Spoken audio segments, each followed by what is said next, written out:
पूछताछ के लिए बुलाया है। लैंड फॉर जॉब के मामले में लालू प्रसाद यादव को पूछताछ के लिए बुलाया गया है। बड़ी खबर निकलकर सामने आ रही है और लालू यादव को पूछताछ के लिए बुलाया गया है। नौकरी के बदले जमीन लेने का मामला है। लालू प्रसाद यादव जब रेल मंत्री थे, केंद्रीय रेल मंत्री थे, उस दौरान की ये बात है। और जब बिहार में कई लोगों से ज़मीन जो है ली गई थी नौकरी के बदले, रेलवे में कई लोगों को नौकरी देने के बदले ज़मीन लेने का मामला जो है वो निकल कर सामने आया था, जिसको लेकर लगातार ईडी की टीम पूछताछ कर रही है। और इसी कड़ी में कल राबड़ी देवी को, तेज प्रताप यादव को पूछताछ के लिए बुलाया गया था। 4 घंटे पूछताछ राबड़ी देवी और तेज प्रताप यादव से हुई थी। दूसरी ओर आज लालू प्रसाद यादव को पूछताछ के लिए बुलाया गया है। लालू प्रसाद यादव से ईडी की टीम पूछताछ करेगी। पूरे मामले को लेकर लगातार ईडी की टीम जो है जांच पड़ताल कर रही है। हमारे सहयोगी शक्ति जुड़ गए हैं, सीधे उनका रुख करेंगे। शक्ति, कल राबड़ी देवी और तेज प्रताप यादव से 4 घंटे पूछताछ हुई, क्या कुछ जानकारियां निकलकर सामने आ पाई कि किस तरह से पूछताछ राबड़ी देवी और तेज प्रताप यादव से की गई? वहीं दूसरी ओर आज लालू प्रसाद यादव को बुलाया गया।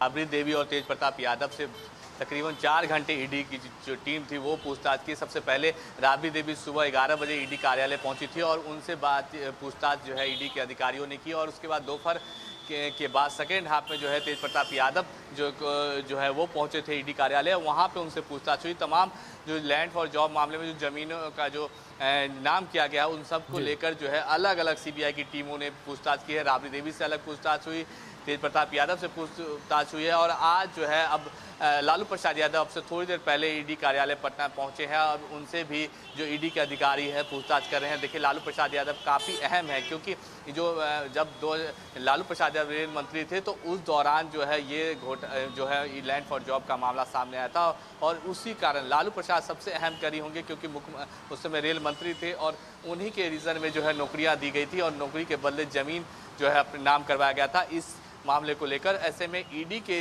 जो अधिकारी हैं, पहले जो इनपुट मिला था राबड़ी देवी से, तेज प्रताप यादव से जो इनपुट मिला था और अब लालू प्रसाद यादव से जो है वो पूछताछ करेंगे। तमाम कड़ियों को जो है ईडी के अधिकारी जोड़ेंगे और उसके बाद एक एक करके जो कड़ियाँ जुड़ती जाएगी।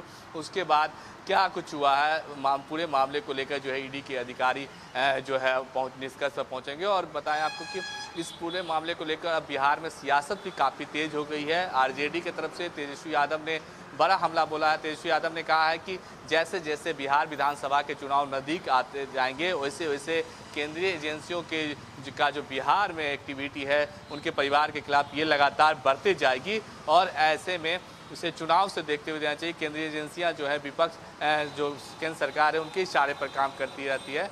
लगातार अब इस मुद्दे को लेकर तेजस्वी यादव और आरजेडी के नेता बयान दे रहे हैं। जी शक्ति, दूसरी ओर अगर बात बिहार की राजनीति को लेकर की जाए, जिस तरीके से आरजेडी के नेता लगातार इस पूरे मामले पर बयानबाजी करते नजर आ रहे हैं, दूसरी ओर विपक्ष इसे किस तरह से मुद्दा बनाता नजर आ रहा है अगर बात जेडीयू को, बीजेपी को लेकर की जाए, क्योंकि आने वाले समय में बिहार में विधानसभा चुनाव भी होने हैं। ऐसे में विपक्ष को भी एक बड़ा मुद्दा आरजेडी के खिलाफ मिलता हुआ।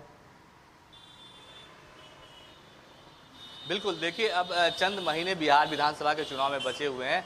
ऐसे में केंद्रीय एजेंसियों का बिहार में जिस तरह से दौरा हो रहा है, हालांकि जो बीजेपी की सरकार के जो नेता हैं, जो जेडीयू के नेता हैं, उनका साफ कहना है कि केंद्रीय एजेंसियां स्वतंत्र है और केंद्रीय एजेंसियां चुनाव नहीं देखती है, वो अपना काम करती है और उनके काम का अलग तरीका होता है। और यही कारण है कि लालू प्रसाद यादव और उनके परिवार के लोगों को जो है पूछताछ जो है केंद्रीय एजेंसियां कर रही है। लेकिन अगर हम बात करें आरजेडी की बात करें तो आरजेडी की तरफ से कहा जा रहा है कि जैसे जैसे बिहार विधानसभा के चुनाव नज़दीक आएंगे इन एजेंसियों का पूछताछ करने का जो है वो लगातार लालू परिवार पर जो है शिकंजा कसते रहेगा। लगातार जो है केंद्रीय एजेंसियां बिहार आएंगी और उनसे पूछताछ भी करेगी। और निश्चित अब इस पूरे मामले को लेकर सियासत भी बिहार में तेज हो गई है। जी जाहिर तौर पर शक्ति, पूरे मामले में बिहार में लगातार जो है सियासत तेज होती चली जा रही है। दूसरी ओर शक्ति, आपसे ये भी जानना चाहेंगे कि लालू प्रसाद यादव के पूरे परिवार की मुश्किलें किस तरीके से बढ़ने वाली हैं, किस तरीके से मुश्किलें बढ़ती हुई नजर आ रही हैं? जी बिल्कुल, देखिए लालू परिवार पे जो है ईडी और का जो शिकंजा है वो अब कसता हुआ नजर आ रहा है क्योंकि पहले पूछताछ कई राउंड पूछताछ हो चुकी है। दिल्ली में ईडी कार्यालय में पूछताछ इन लोगों से हुई है, मीसा भारती से हो चुकी है, लालू प्रसाद यादव से हो चुकी है, राबड़ी देवी से हो चुकी है। अब फिर से पटना कार्यालय में जो है ईडी के कार्यालय में इनसे पूछताछ हो रही है। तेज प्रताप यादव से भी पूछताछ हो गई, काफ़ी अहम होगा और आज का जो पूछताछ है वो सबसे ज़्यादा महत्वपूर्ण होने वाली है, क्योंकि लालू प्रसाद यादव से पूछताछ करेगी ईडी के अधिकारी जो है वो करेंगे। और लालू प्रसाद यादव जब यूपीए गवर्नमेंट थी उस समय रेल मंत्री थे और उसी दौरान ये पूरा मामला सामने आया था और ऐसे में लालू प्रसाद यादव मुख्य रूप से थे, इसलिए उनकी पूछताछ, उनसे जो इनपुट मिलेगा ये काफ़ी अहम हो जाएगा और इसी के आधार पर आगे ईडी के जो अधिकारी हैं जो इनपुट मिलेगा, जो पहले कल राबड़ी देवी से इनपुट मिला था, जो पूछताछ सामने आई थी, जो तेज प्रताप यादव से पूछताछ में सामने आई थी और आज लालू प्रसाद यादव से जो पूछताछ में जो इनपुट मिलेगा, इन तमाम चीज़ों की कड़ियों को जोड़ेगी पहले ईडी की टीम और उसके बाद आगे की फिर रणनीति तय करेगी। जी बिल्कुल, शक्ति आप बने रहे हमारे साथ। इस बीच एक बड़ी खबर निकलकर सामने आ रही है, उसका रुख कर लेते हैं, जहां ईडी की पूछताछ पर तेजस्वी यादव ने तंज कसा है। जितना तंग करेंगे हम उतना मजबूत होंगे, तेजस्वी यादव के द्वारा कहा गया। यही ईडी की पूछताछ राजनीतिक साजिश है। तेजस्वी ने कहा, कितनी बार बुलाया गया, गिनती भूल गए हैं, डर और भय के कारण बुलाया जा रहा है। ये बड़ी खबर। और तेजस्वी यादव ने क्या कुछ कहा, सुनिए आप।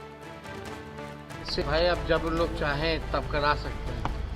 इलेक्शन कमीशन तो आपको पता ही है लोकतंत्र का और संविधान का कैंसर के रूप में काम कर रहा है। पूरी तरीके से जो है चेयर लीडर जो होता है ना बीजेपी का, वो है इलेक्शन कमीशन। तो जब चाहता वो लोग कर रहे हैं। पिछले बार भी हम लोग तैयार थे, कोविड के टाइम में पता था कब होने वाला था, चुनाव होगा नहीं होगा, ऑनलाइन होगा, क्या क्या बातें जो आ रही थी। हम लोग तो तैयार हैं ही और इस बार तो पूरी तरीके से बिहार की जनता तैयार है। जो 20 साल तक जो लोग झेला है, इस बार सरकार नया चाहती है, नया बिहार बनाना चाहती है। और आप लोग सब लोग देख रहे हैं कि मुख्यमंत्री के पास कोई विजन नहीं है, कोई रोड मैप नहीं है, थक चुके हैं और पकड़ुआ मुख्यमंत्री हो गया, हाईजैक्ड हो रखे। चंद अधिकारी जो हैं वही जो है सरकार चला रहे हैं, अफसरशाही शर्म चीमा पर। शक्ति हमारे सहयोगी लगातार बने हैं। शक्ति, जिस तरीके से तेज प्रताप यादव का बयान सामने आया, सीधे तौर पर उन्होंने कहा कि जितना हमें परेशान करोगे उतना हम मजबूत होंगे। जी अभिषेक, बिल्कुल। देखिए तेजस्वी यादव ने कहा है कि जैसे जैसे चुनाव नज़दीक आएंगे बिहार में, वैसे वैसे केंद्रीय एजेंसियों का जो दौरा है और जो पूछताछ का उनका तरीका है वो लगातार बढ़ जाएगा। और साथ ही साथ उन्होंने ये भी कहा कि जितना हमें परेशान करोगे उतना हमें फ़ायदा होगा। देखिए तेजस्वी यादव और उनके वोटर में कहीं ना कहीं तेजस्वी यादव ये मैसेज देने की कोशिश में है कि सीबीआई और ईडी की जो कार्रवाई होती है वो केंद्रीय एजेंसियों के केंद्रीय की जो माफ़ कीजिएगा केंद्रीय सरकार होते हैं उनके इशारों पे होती है और कहीं ना कहीं यही मैसेज देने की कोशिश जो है कि तेजस्वी यादव कर रहे हैं। तो दूसरी तरफ अगर बात करें, जो सत्तारूढ़ पार्टी बीजेपी और जेडीयू का कहना है कि केंद्रीय एजेंसियां स्वतंत्र होती है, वो अपना काम का अपने हिसाब से करती है, वो चुनाव नहीं देखती कि किस राज्य में चुनाव है, किस पार्टी के चुनाव में क्या योगदान होगा, ये नहीं देखती, बल्कि जो आरोपी होते हैं उन पे के खिलाफ जो एविडेंस होते हैं उसके आधार पर जो है ईडी की और जो केंद्रीय एजेंसियां वो काम करती है। लेकिन दूसरी तरफ तेजस्वी यादव लगातार कह रहे हैं कि चुनावी साल है, ऐसे में उनको परेशान किया जा रहा है। अगर वो राजनीति में नहीं होते तो उनके ऊपर कोई जो है आरोप नहीं होता। तो अब देखना दिलचस्प हो जाए कि जो एजेंसियां हैं उनका जो आरोप है, जो जिसको लेकर जो पूछताछ हो रही है, उसमें अब ये पूछताछ आगे कहां तक जाती है, ये देखना काफी दिलचस्प होगा। जी बिल्कुल शक्ति, लालू परिवार का सीधे तौर पर कहना है कि ये पूरी जांच जो है वो राजनीति से प्रेरित है। दूसरी ओर ईडी लगातार पूरे मामले को लेकर जांच पड़ताल कर रही है। क्या कुछ निकलकर जांच पड़ताल में सामने आता है वो देखने वाली बात होगी। फिलहाल